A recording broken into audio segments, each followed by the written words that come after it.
Tá ok, né?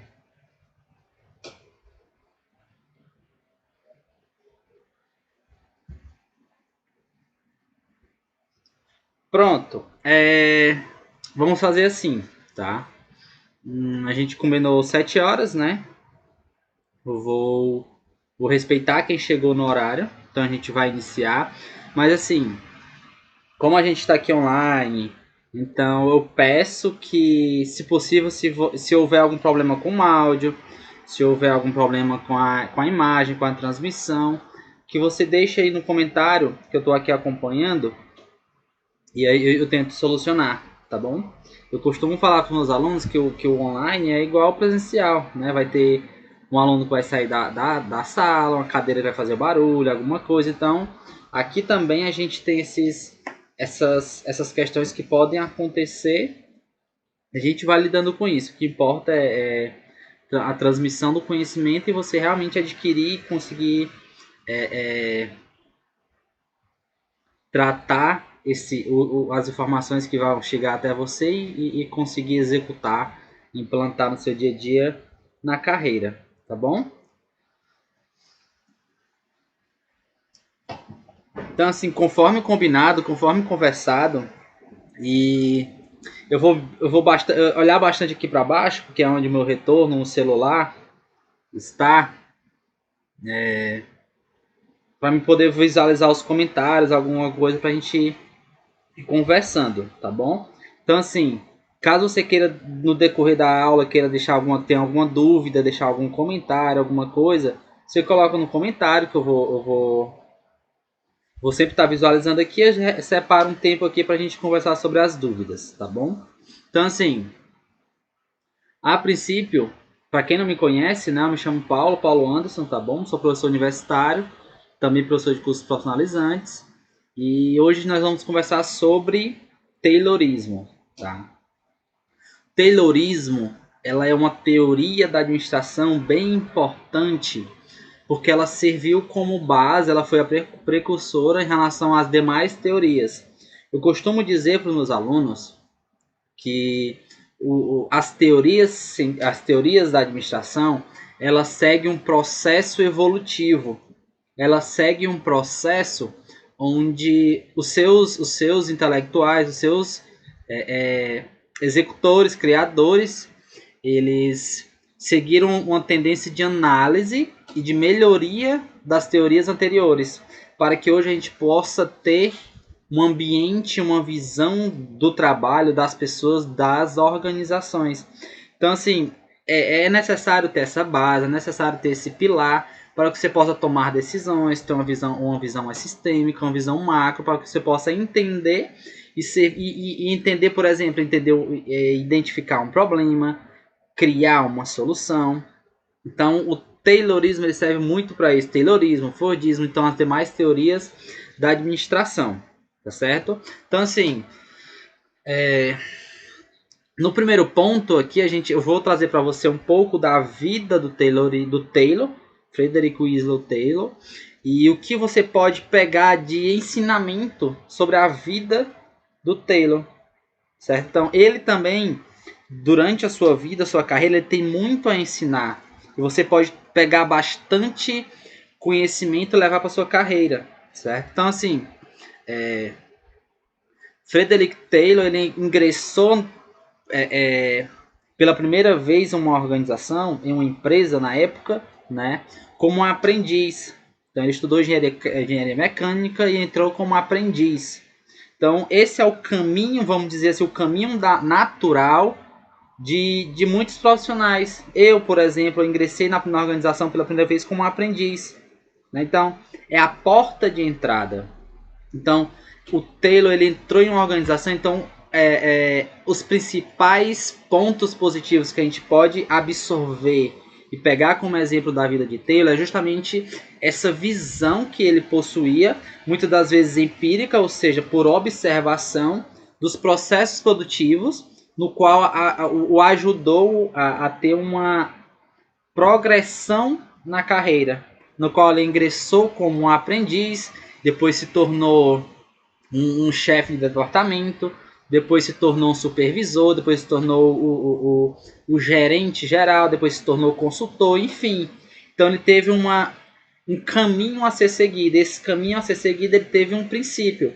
Então, assim, você que é estudante de administração, você que é profissional de administração, a gente pode pegar um ponto importante aqui, certo? Que é a questão das escolhas. Então, eu vou chegar aqui e vou dar... Eu, ou qualquer outro professor ou professor da faculdade, vai chegar e ele vai transmitir o conhecimento para você. Mas o que você vai fazer com esse conhecimento é que vai determinar quem será você dentro do mercado de trabalho e dentro dos seus objetivos pré-estabelecidos. Então você tem um caminho. A gente tem um caminho do operacional, tem um caminho da gestão, tem vários caminhos dentro da administração, certo? E como você executa, adquire o conhecimento, executa esse conhecimento, que vai determinar quem será você no futuro. Então, assim, tudo tem a ver com as suas escolhas. É escolhas que você tem que fazer, tá bom? E o conhecimento, ele é vital para que você possa alcançar esses seus objetivos, certo? Ele é vital, o conhecimento ele é vital, é vital, né? O conceito, uma melhor palavra que se encaixa é vital, tá certo? Então, a princípio, esse é Frederick Taylor. Ele nasceu em uma família rica, mas ele buscou esse caminho, ele não se acomodou, certo? Ele não buscou a acomodação, porque ele poderia muito bem se acomodar, né? Isso, minha família é rica, eu não preciso, então eu vou se acomodar e viver do que minha família produz, do que minha família vai me oferecer, mas não. Ele ele teve uma escolha na sua vida, certo? Então, o Taylorismo ele tem muitas críticas, certo? Ele tem muitas críticas, mas esse ponto do Taylor ele é bem importante. E para a época do Taylor, essas mudanças, essas implementações que ele fez foram revolucionárias, porque no ambiente histórico no qual ele estava inserido, as suas mudanças eles eram e foram revolucionárias e inovadoras, porque ele estava envolvido dentro de uma sociedade onde era uma sociedade que estava sendo entrando no caminho do capitalismo, iniciando a sua divisão de classes, ou seja, o proletariado e a burguesia. Então, a burguesia era os detentores dos capitais e o proletariado é aqueles indivíduos que necessitavam do trabalho para a sua sobrevivência, certo? Então, logo dentro desse ambiente histórico, desse ambiente situacional, ou seja, meados do século XVIII, então a gente não possuía um cuidado com as pessoas, certo? Eu vejo bastante muito importante a gente conversar sobre a Revolução Industrial, porque ela é o estopim, ela é o início do que é o Taylor, do que foi o Taylor, das suas mudanças, tá bom? Um pouco do que a gente vai ver hoje, tá bom? Nós vamos ver um pouco da introdução, vamos introduzir sobre a Revolução Industrial, nós vamos ver bastante sobre o Taylorismo, o estudo do tempo e movimento e a aplicação do Taylorismo no ambiente organizacional hoje, certo? Como se isso se aplica, isso ainda funciona, certo? Tá tudo ok por enquanto? Tá tudo ok, né? Só para salientar, qualquer dúvida, qualquer comentário, pode deixar aqui embaixo que eu visualizo e a gente, se for alguma solicitação de mudança, de melhoria, a gente vê aqui. Caso seja somente alguma dúvida, eu vou deixar para o final, tá bom? Caso necessário, caso você queira, você pode solicitar, ou você deixa o seu e-mail no chat, que eu envio um certificado de participação que vai servir para suas aulas complementares, né?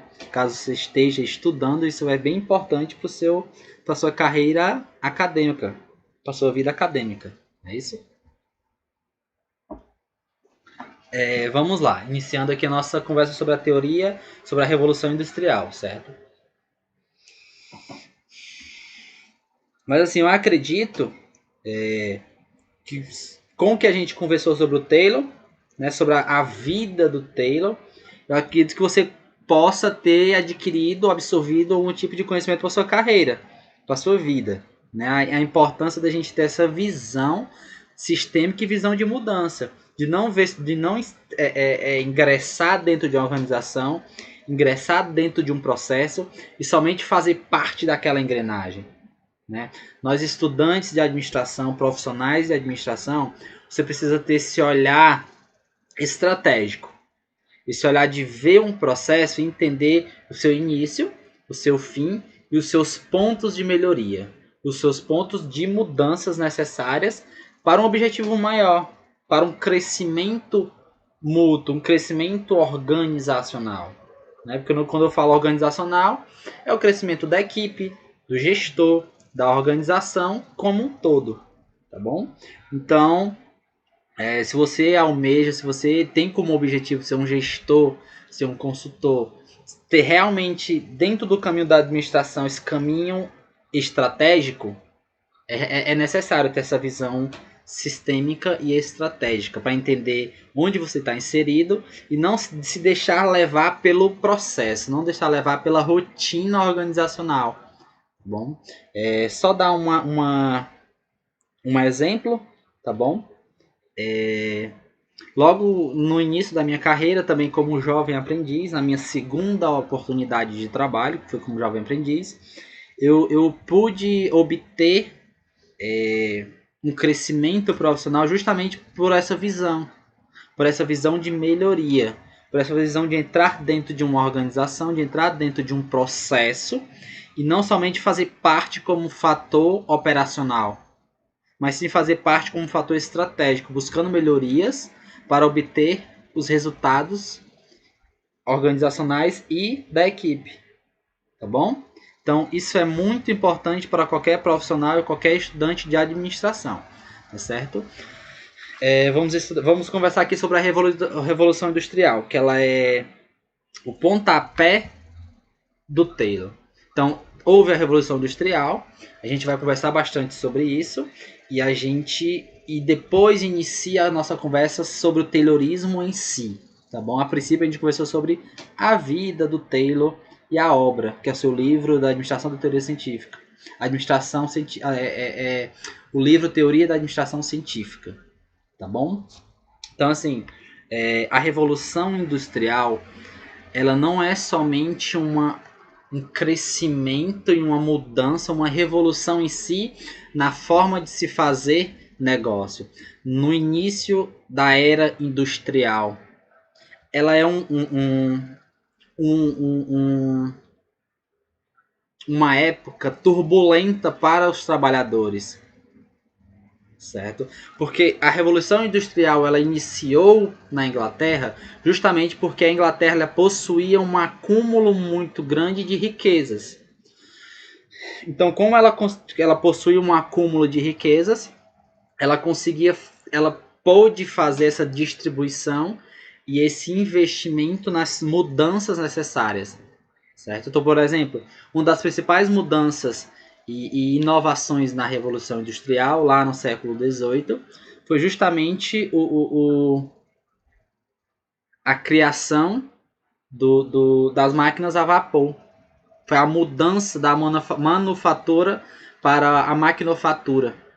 Como você provavelmente já estudou, já ouviu falar, a manufatura, certo?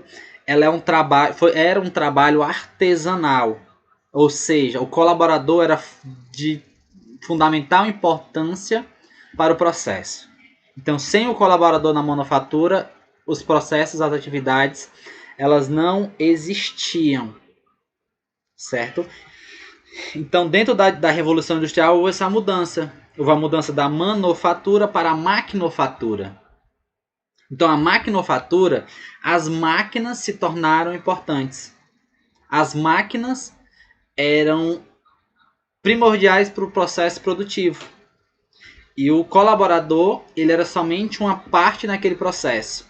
Então, no lugar das indústrias possuírem 10 colaboradores, eles diminuíram drasticamente as oportunidades de trabalho, porque as máquinas elas faziam grande parte dos trabalhos. Você está conseguindo entender que a Revolução Industrial ela não foi somente, ela não foi em grande parte uma revolução, um crescimento favorável para os colaboradores? Você consegue enxergar que isso foi muito importante para os detentores do capital, para as pessoas que possuíam o capital, ou seja, o dinheiro para poder investir, iniciar uma indústria e terem os materiais, terem as máquinas. Então as pessoas elas corriam atrás de um emprego.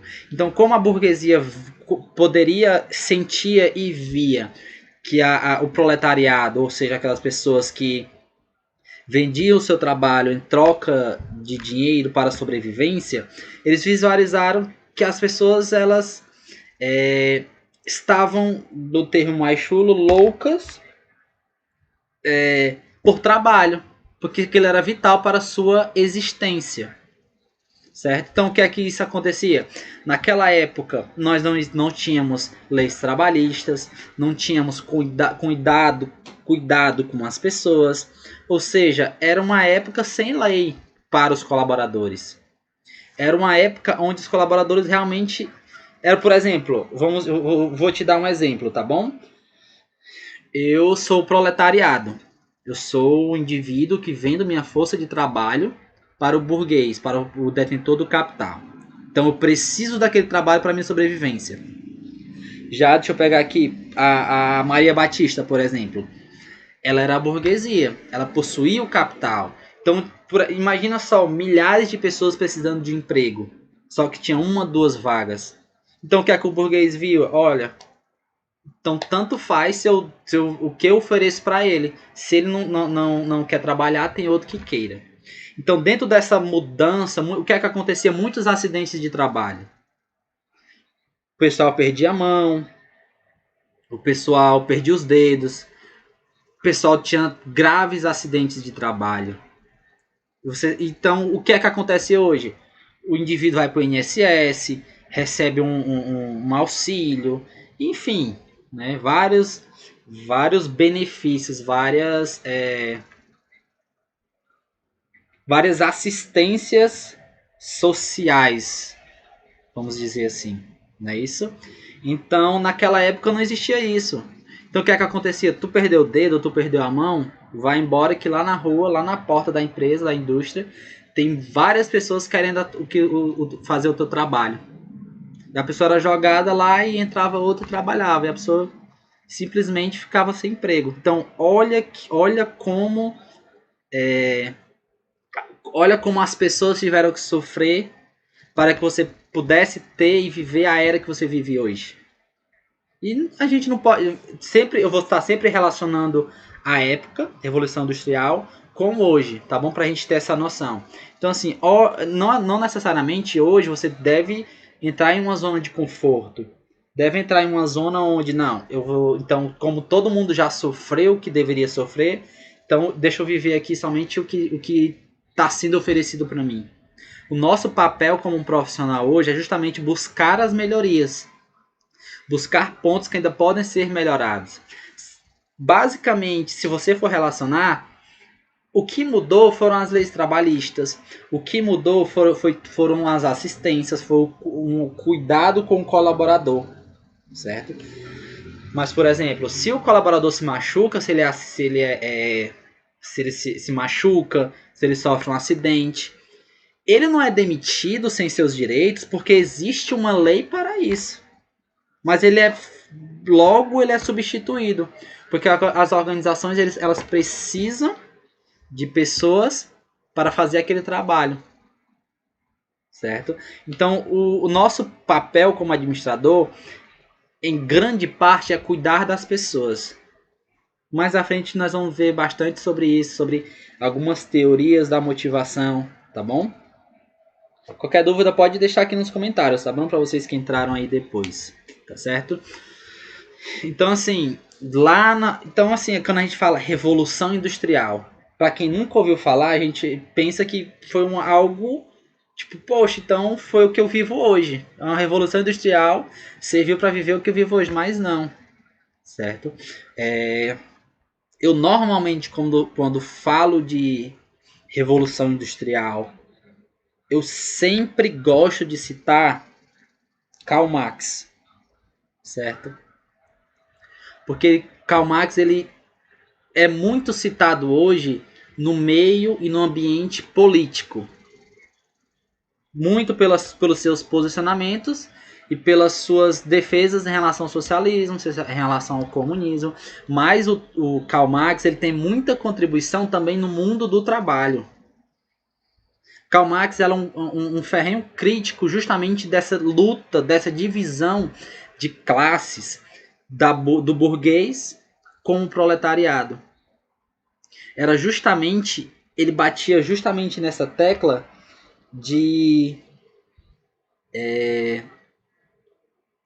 dessa diferença de classe, do proletariado ser tão explorado em troca de um valor para a sua sobrevivência. E era assim que o burguês o via. Era assim que o burguês via as pessoas naquela época. Então, por exemplo, as pessoas trabalhavam 16 horas por dia. Folgava 30 minutos, né? Descansava 30 minutos. Então o proletariado era muito, muito, muito explorado. Muito, muito, muito explorado. Demais. Tá bom? Então, dentro desse processo de revolução industrial, surgem duas manifestações bem importantes. O ludismo e o cartismo. O ludismo, ele trata justamente... o ludismo ele foi uma manifestação dos colaboradores em relação às máquinas. Em relação a essa mudança que houve da manufatura para a maquinofatura, houve essa manifestação dos colaboradores. Por quê? Porque as máquinas tomaram o lugar deles dentro do ambiente organizacional. Então o ludismo foi uma manifestação dos colaboradores para basicamente destruir as máquinas que houvessem e eles pudessem retomar seus postos de trabalho. Já o cartismo, ele vem depois do ludismo, que o cartismo ele é o início da luta por direitos trabalhistas. Que daqui surge os sindicatos. Que aqui surge a defesa dos colaboradores. Então você olha que dentro do processo histórico que houve uma deturpação do que é e do que foi o sindicato, da sua origem, certo? Então a origem do sindicato era defender os direitos dos colaboradores, era defender os colaboradores em relação ao que eles sofriam nas mãos dos burgueses. Porque imagina só, eu tenho capital, eu tenho muito dinheiro e eu tenho muita gente precisando do trabalho para sobreviver e eu pago, vamos usar esse termo popular, eu pago uma merreca para ele e não tem ninguém para defender esse pessoal, então eu vou me aproveitar bastante deles, porque o meu lucro vai aumentar bastante. Porque eu gasto muito pouco com esse pessoal, eles entregam produto, eles entregam mão de obra para mim e tá tudo bem. Eles não reclamam, não tem quem reclame por eles e vamos levar a vida como está, porque tá bom para mim, não importa se tá ruim para eles, estando bom para mim, isso é suficiente. Então, olha esse posicionamento como era drástico e era drástico para os colaboradores. Então imagina só viver numa era onde você era obrigado a se humilhar em troca de um salário que era muito baixo. Você tinha que trabalhar demais. Homens, mulheres, crianças, enfim. Então olha como é importante esse contexto histórico como base para o mundo atual, como base para cuidar dos colaboradores. como base para entender que os colaboradores eles possuem fatores motivacionais, fatores de satisfação, que não é somente pagar um salário no final do mês e exigir que eles entreguem resultado, que exigir que eles queiram estar dentro de uma organização. Não é só isso, é muito mais do que isso, tá bom? Vamos lá, né? Continuando. Então, assim, a gente já conversou, né? Eu já dentro do processo de revolução industrial, eu já entrei na conversa do que era o trabalhador na revolução industrial, de quem foi esse indivíduo, de quem era ele, de como ele trabalhava, certo?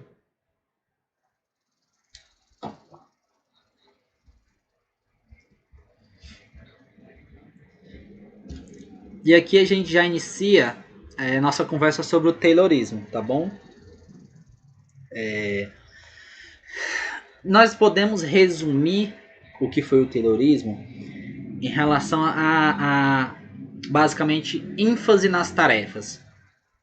Então, olha só, a gente tem um engenheiro mecânico, ou seja, ele é um indivíduo formado em exatas, ele é um indivíduo formado para exercer uma atividade estratégica mais operacional, que é uma engenharia, cálculos, enfim, não é isso? Que surge em uma época onde o colaborador não é valorizado. E o que nisso, qual é o resultado disso? Surge um pai da administração científica que o foco dele é nas tarefas. Mais à frente nós vamos ver que ele tem o cuidado com o colaborador, não com o colaborador em si, ele tem a visão de oferecer um melhor salário, de fatores motivacionais, mas isso não é o bastante. Por isso surgem as teorias da administração. Se você for observar, a teoria da administração, ela sobrepõe uma a outra. Não que ela exclui, mas ela é uma melhoria, ela é uma análise da anterior para que possa ser feito algo de melhor mais à frente. Certo? Então, o Taylor ele surge justamente na época, nesse período da Revolução Industrial. Tá bom? Então, assim, a base, o pilar da administração científica, ele surge em cima do conceito de homem econômico. Deixa eu pegar aqui. Pronto, deixa eu pegar aqui.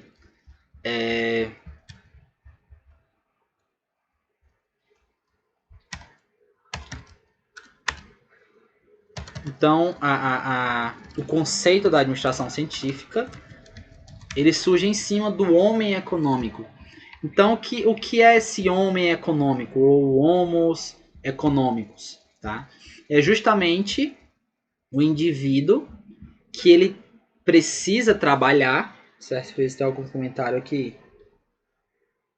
Então, ele é um indivíduo que trabalha em cima de objetivos econômicos, de retornos, de recompensas materiais. Então, olha só, a gente tem uma teoria da administração que surge em cima de um desenho de um indivíduo que ele só trabalha devido ao salário, trabalha devido a recompensas materiais. Certo? Então, o que é que isso deixa explícito? Que o indivíduo, que o homem, na época, não gosta de trabalhar. Ele está ali somente pelo salário. Ele está ali somente por algum retorno material que ele pode obter no exercício daquela função. Certo? Então, ele pega esse indivíduo como base, como indivíduo padrão, para analisar e trabalhar isso dentro da sua teoria. Então, eu tenho uma teoria, deixa eu voltar aqui. Pronto. Eu tenho uma teoria científica, uma teoria da administração, no qual o meu indivíduo de estudo, não o meu indivíduo de estudo, mas a minha como é que eu posso dizer? Um instrumento, um indivíduo que está dentro do meu processo de análise, que é organizacional. Eu entendo que ele é um indivíduo que só está ali porque não está ali porque gosta, mas sim porque só quer receber o salário no final do exercício da sua função. Só quer ter um retorno material. Então eu posso entender que aquele indivíduo ele não quer mais nada ali. Só quer executar a sua tarefa, ir embora e acabou. Tá bom? Então o Taylor ele foca justamente, ele possui uma predominância dentro das suas características dentro do processo de tarefas. Ou seja, a primeira característica do Taylorismo é levar a produção em menor tempo possível. Então, como eu não tenho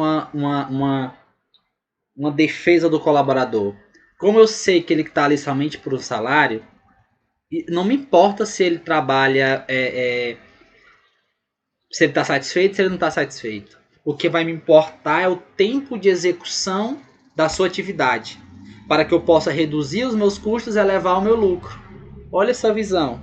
Você, na sua concepção, uma visão como essa, ela ainda é predominante atualmente? Ou ela é vigente? Ou ela é aceitável? Ela funciona ela funciona hoje? Na sua opinião, o que é que você acha? Certo? Então, assim, a gente tem o próximo ponto, né? Eu já estou querendo pular etapas aqui. Tá quanto tempo já?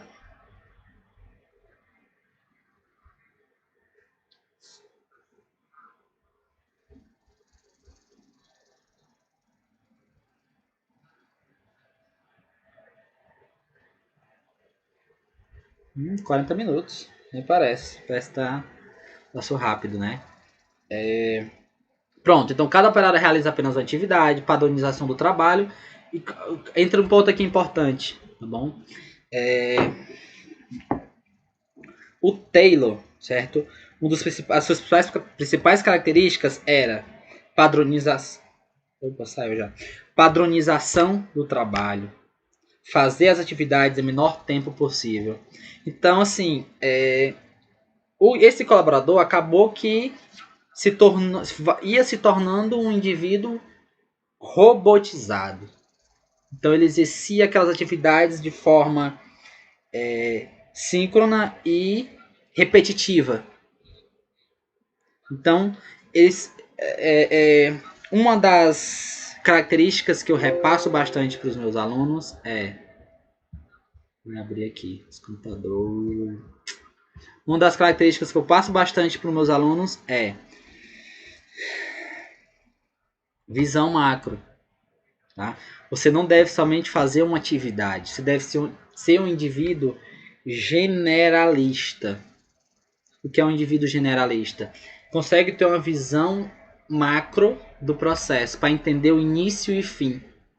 Porque aqui na teoria, no Taylorismo, surge o trabalho especializado. Ou seja, o colaborador ele não precisaria entender sobre mais nada, somente sobre o que ele exercia, sobre a atividade que ele exercia. Então era uma atividade especializada. O colaborador ele era especializado naquela tarefa que ele executava. Ou seja, ele executava somente aquilo. Somente aquilo. Ele não precisava entender o início e nem o depois. Somente o que ele fazia e pronto. Porque isso ia ser importante para a sua especialização. Logo, o colaborador se tornava especialista e dominava, no caso, né, aquele exercício daquela função, daquela tarefa. Isso é interessante. Podemos extrair pontos importantes. Como você ser muito bom no que você faz, mas também você precisa entender o ambiente, o local no qual você está, para entender as consequências da sua atividade, as consequências do exercício da sua função. Então imagina só, um indivíduo que trabalha no setor financeiro. Se ele não entender a importância de ele pagar um boleto em dias, as consequências de ele pagar um boleto de um fornecedor, os problemas vão ser enormes. Então, se ele não entender que o boleto das embalagens precisa ser pago com antecedência para que o produto seja liberado. Logo, a produção tem material para trabalhar. Então, olha a importância dessa visão generalista, tá bom? Então, se você é estudante, algo que você vai ver durante o curso é: eu devo ser especialista ou devo ser generalista? Na minha concepção, generalista, certo? Visão macro. Então, mas assim, o Taylor, ele não foi somente tarefas. Tarefas é predominante, como a gente pôde conversar, né? Então, nós temos o Homo econômicos, nós temos a padronização das atividades, nós temos a redução do tempo para aumentar os lucros e logo o desperdício, mas ele também percebeu a importância do salário, a importância de melhorar o salário. Ele também viu a importância de fatores motivadores. E aí aqui entra a teoria de Herzberg, ou a teoria dos dois fatores, que é justamente o quê? Fatores higiênicos e fatores motivadores. São, por exemplo, os fatores higiênicos, eles são fatores que geram satisfação, mas não geram motivação. Por quê? Porque é como se os fatores de satisfação eles fossem obrigatórios. Ou seja, um bom salário, que está dentro do plano de cargos e salários, né? O ambiente de trabalho, as ferramentas oferecidas. Então, isso, a teoria, os fatores higiênicos, essa é a composição, certo? Salários, ambiente, ferramentas. Então, isso é como se geram a satisfação, mas não necessariamente geram motivação, porque é como se isso fosse obrigatório a empresa oferecer. Já os fatores motivadores são os fatores que motivam os colaboradores, ou seja, uma progressão de carreira, um crescimento, uma promoção, algo que motiva o colaborador a conquistar mais. Porque motivação, se você buscar a essência, buscar o significado, ela significa é um motivo para uma ação. Então, preciso dar um motivo para que o colaborador execute uma ação, nesse caso de melhoria, nesse caso de entregar mais, para que ele possa ter a possibilidade de alcançar objetivos maiores dentro da sua carreira. Tá certo? Então, só para deixar, só dar uma ênfase, não foi o Taylor que criou a teoria dos dois fatores, tá bom? Foi Herzberg, ele foi um psicólogo, ele criou essa teoria muito depois do Taylor, tá bom? Então, assim, só para a gente salientar aqui, então, por exemplo, nós temos o Taylor, que a ênfase era nas tarefas, não é isso? Então, depois do Taylor, teve outras teorias, e lá na frente surge a teoria das relações humanas, que é justamente Elton Mayo, que ele iniciou a teoria das relações humanas, e o cuidado é justamente com as pessoas. Então, durante esse processo, por isso eu falo que as teorias da administração, elas sofrem um processo evolutivo, porque é a análise do anterior, as suas críticas, para que possa fazer e melhorar mais à frente, tá bom? Então a gente tem a teoria das relações humanas de Elton Mayo, temos a teoria behaviorista, tá bom? Olha, já são 46 minutos de aula, viu? Eu vou. Vamos continuar aqui. Ainda tem gente comigo, então enquanto tiver gente comigo, a gente continua, tá bom?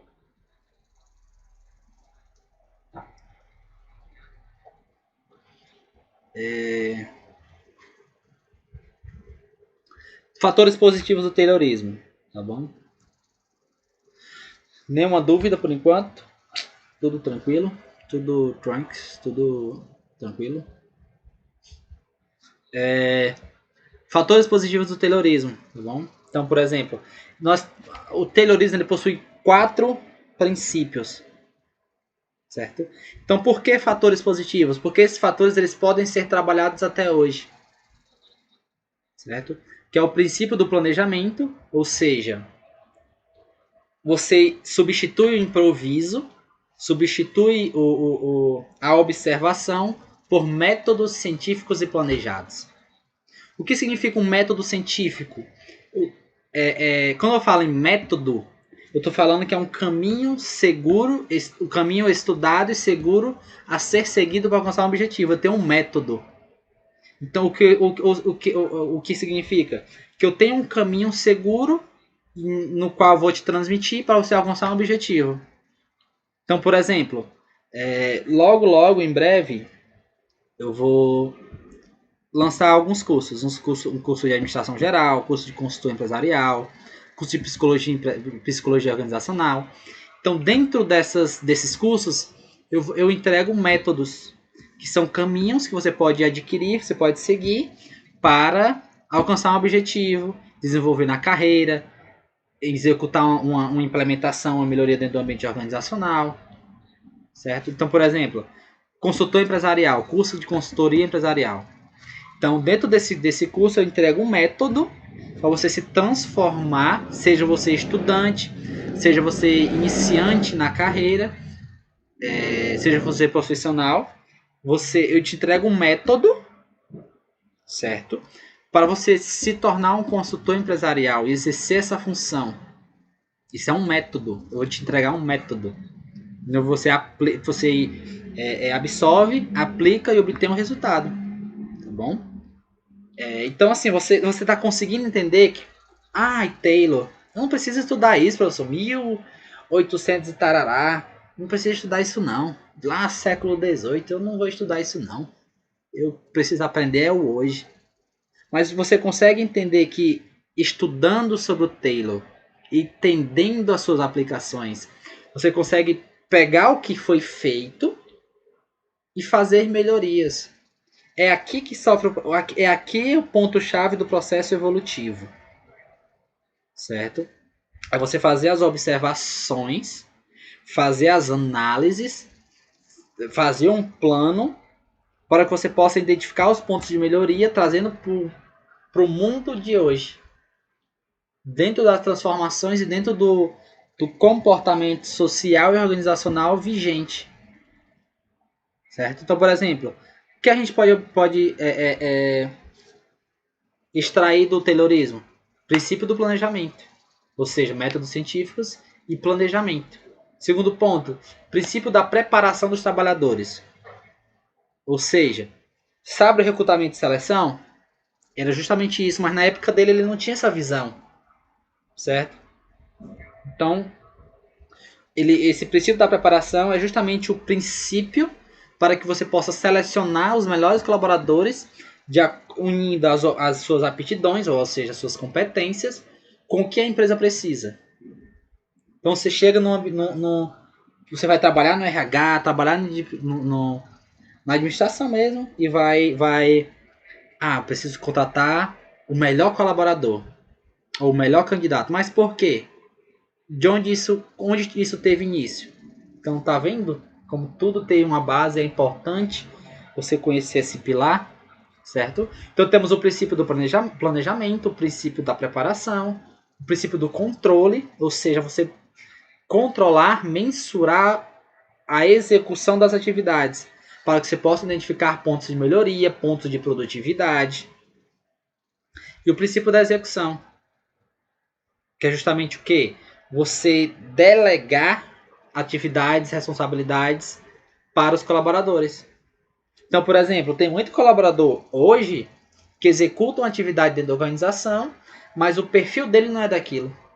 Então, ele não sabe, ele não tem um gestor que o auxilie. Então, tem colaborador, aquele colaborador não é produtivo, vamos demitir ele e contratar outro. Certo? Então, a empresa diz, eita, eu fiz um bom negócio, demiti ele, pronto. Mas ali tinha um talento. Ali tinha um cara que estava no lugar errado. Se o gestor tivesse a visão de tirar aquela pessoa daquele ponto e tirar do ponto A e botar no ponto B, aquele cara ele se transformar num talento. Porque ele está no lugar certo, com as ferramentas certas, com as competências certas. certo? Isso é o papel do administrador, isso é o papel do gestor, isso é o papel dos recursos humanos, tá bom?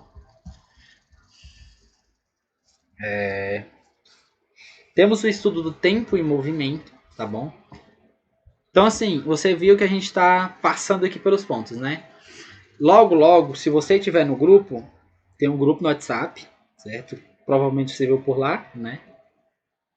Tem um grupo no WhatsApp que logo, logo eu vou estar lançando lá, colocando lá o curso completo de administração geral. Onde eu não vou somente te ensinar o que foi administração geral, vou te ensinar administração geral e junto com o que eu estou fazendo aqui, trazendo o seu paralelo, a sua aplicação no mundo de hoje. Tá bom? Então você que está no grupo, fica lá, não sai de lá, que seu lugar é lá. Certo? Então, estudo do tempo e movimento. Tá bom? Então, basicamente, o estudo do tempo e movimento, ele visava... Opa, é aqui? Ó, eu repeti. Certo? Mas, enfim, o estudo do tempo e movimento, ele visava, basicamente, bem o que o nome diz, sua nomenclatura, é analisar o tempo de execução da atividade, os movimentos necessários para aquela execução. Então, olha só, o cara era totalmente robotizado. Tu tem esse tempo para fazer esse movimento para executar, certo? Então, por exemplo, é como se fosse aqueles, sabe aqueles animais, aqueles cavalos do depósito, né, de construção. Eles botam 2 papelão aqui e o único papel do cavalo é levar a chicotada e seguir um caminho no qual ele consegue ver. Então, basicamente, isso é o Taylorismo. Isso era o estudo do tempo e movimento. Ele não estudou o tempo e movimento para liberar mais o colaborador, para fazer com que ele se sentisse mais satisfeito, não. O estudo do tempo e movimento, ele implantou, ele executou para que ele pudesse maximizar a execução das atividades, diminuindo o custo, aumentando, maximizando os lucros, certo? Então o colaborador chegava lá, então ele apertava o parafuso. Nesse tempo ele tinha 5 segundos para apertar o parafuso e voltava. Parafuso, parafuso, parafuso, parafuso. Então ele passava o dia todo nisso. Aperta o parafuso, volta. Parafuso, volta. Então assim, mais aqui na frente, ó, tem justamente, caso você não tenha assistido, se você for um estudante de administração, eu acho muito difícil você não ter assistido, mas caso você não tenha assistido ainda, esse é um filme Tempos Modernos, você encontra no YouTube. Certo? No YouTube. Tempos Modernos, vale muito a pena, tá bom? Então, o filme Tempos Modernos, ele é uma crítica ao Taylorismo. Ele é uma crítica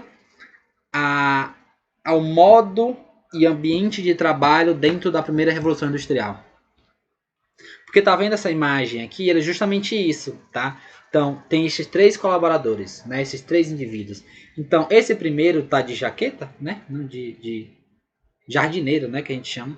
Tá de jardineiro, então ele só faz isso, ó, bate. Não, ele aperta o parafuso, o outro bate, o outro eu não tô vendo bem, mas tipo, o primeiro aperta o parafuso, o outro bate. Então era isso, tá? Nessa época era isso, aperta o parafuso, bate. Então depois que entrava ali naquela dentro dessa esteira, né? Depois que esse material, né, que a gente na época nem eles sabiam que eles estavam produzindo. O único papel dele era apertar o parafuso. Não importa o que vai acontecer depois. Ele apertando o parafuso,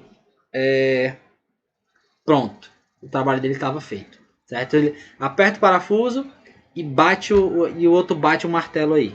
Certo? Então tem cenas bem, bem interessantes dentro do filme, mas você assiste ele, tá? Com um olhar crítico, certo? Um olhar de gestor. Tá bom? Para você entender o que foi o Taylorismo, o que era aquele ambiente organizacional, tá bom? E para a gente finalizar aqui, certo? Nós vamos ver aqui sobre o como, enfim, afinal, né? O Taylorismo ele se aplica hoje. Então, assim, eu acredito que você tenha entendido que o Taylorismo ele não se aplica na sua essência. Porque a essência do Taylorismo é o foco nas tarefas, não importando o colaborador. Ou seja, não se aplica. Tá? O Taylorismo, na sua essência, não se aplica. O que se aplica com o que a gente conversou são seus princípios, trazendo para a nossa realidade. Princípio do planejamento, tá bem aqui, ó. Princípio do planejamento, da preparação, do controle e da execução, tá bom? Tirando isso, o Taylorismo ele serve como base, é muito importante, mas a sua essência ela não se aplica no ambiente atual. Porque o ambiente atual, o enfoque é nas pessoas. O enfoque é no seu treinamento, é no seu desenvolvimento, é na sua satisfação, na sua progressão de carreira. Tá bom? Então, provavelmente, mais à frente, eu vou pensar, certo? Vamos conversar, vai ter alguns vídeos, vai ter outras lives. Então, assim, se eu sentir que todo mundo gostou, que foi legal, que você colocar no grupo lá, a gente marca outras lives. Tá bom? Então, assim, essa já foi 1 hora, né? Básica, praticamente. Então, isso foi o que eu queria transmitir, queria conversar com você hoje. Tá bom? Eu acredito que deu para extrair bastante coisa importante, bastante conhecimento, bastante pontos importantes dentro do que a gente conversou, tá certo? Caso você tenha... Ah, professor, muito bom. Então se inscreve no canal, tá bom? Acho que tem uma opção bem facinha aqui, ó. Tem a opção. Então no final se inscreve no canal para você receber a notificação, novos vídeos, enfim. Tá bom? Então caso você precise de um certificado, caso você queira um certificado de participação, que serve para suas horas complementares, ou enfim, para você comprovar, para você no seu trabalho, enfim, você vai lá no grupo e solicita, tá bom? Ou deixa aqui no chat seu e-mail, tá bom?